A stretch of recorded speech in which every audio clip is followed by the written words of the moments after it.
રાધે રાધે. દેશ વિદેશમાં રહેતા મારા વાલા દર્શક મિત્રોને મુકુંદ જોશીના જય શ્રી કૃષ્ણ, જય માતાજી. એક રસપ્રદ વિડીયો સાથે આપનું હાર્દિક સ્વાગત છે. વિડીયો ગમે તો લાઇક, શેર, કોમેન્ટ જરૂર કરશો. નવા હો તો ભાવિ દર્શન યુટ્યુબ ચેનલને સબસ્ક્રાઈબ કરવાનું ભૂલશો નહીં. અને હા, વિડીયો સ્કીપ કર્યા વગર જોશો. અમે તમને મકર રાશિનો ઉપાય બતાવીશું. જય માતાજી. મકર રાશિના જાતકો માટે 2025નું વર્ષ મિશ્ર પરિણામો લાવી શકે છે.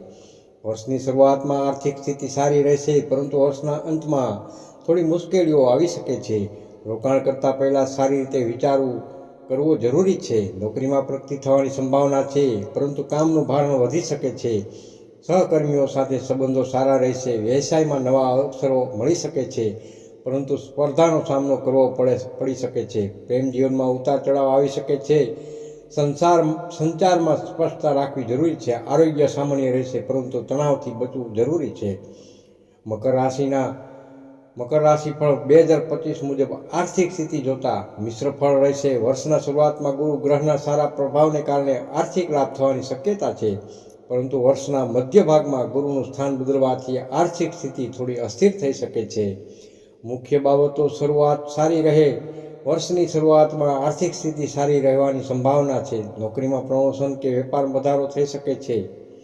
વર્ષના મધ્ય ભાગમાં આર્થિક સ્થિતિ થોડી અસ્થિર થઈ શકે છે. ખર્ચ વધી શકે છે અને આવક ઓછી થઈ શકે છે.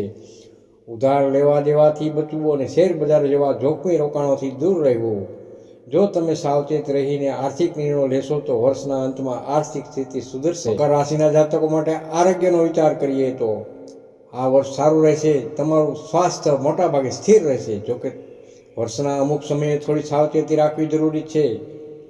તમારા આહારમાં તંદુરસ્ત ખોરાકનો સમાવેશ કરો અને જંક ફૂડથી દૂર રહો. દરરોજ પૂરતી ઊંઘ લેવી ખૂબ જ જરૂરી છે. નિયમિત વ્યાયામ કરવાથી તમારું શરીર સ્વસ્થ રહેશે. તણાવને નિયંત્રણમાં રાખવા માટે ધ્યાન અને યોગ જેવી પ્રવૃત્તિઓ કરો. મકર રાશિના જાતકો માટે 2025નું વર્ષ પરિવાર અને પ્રેમ સંબંધમાં કેવું રહેશે તે જોઈએ. દ્રષ્ટિએ મિશ્ર પરિણામો લાવી શકે છે. પરિવારના સભ્યો સાથે તકરાર થવાની શક્યતા છે. શાંતિ જાળવવા માટે સંયમ રાખવો જરૂરી છે. પરિવારના વડીલોનું સ્વાસ્થ્ય નબળું પડી શકે છે, તેમની સંભાળ રાખવાની જરૂરત છે. પરિવાર સાથે ક્યાંક ફરવા જવાનું તક મળી શકે છે. પ્રેમ સંબંધો વિશે જોઈએ તો પ્રેમ સંબંધોમાં મધુરતા રહેશે. લગ્નની યોજના બનાવી શકો, પરંતુ કેટલાક કિસ્સામાં પ્રેમ સંબંધોમાં તણાવ પણ આવી શકે છે. પરિવારના સભ્યો સાથે વાતચીત કરતી વખતે શાંતિ જાળવો. તમારા પ્રેમિકા સાથે ખુલ્લેઆમ વાત કરો. તમારા સ્વાસ્થ્યનું ધ્યાન રાખો. મકર રાશિના જાતકોએ કરવા લાયક ઉપાય: દરરોજ સવારે સૂર્યદેવને નમન કરો. શિવલિંગ પર જળ અર્પણ કરો. ગરીબોને દાન કરો.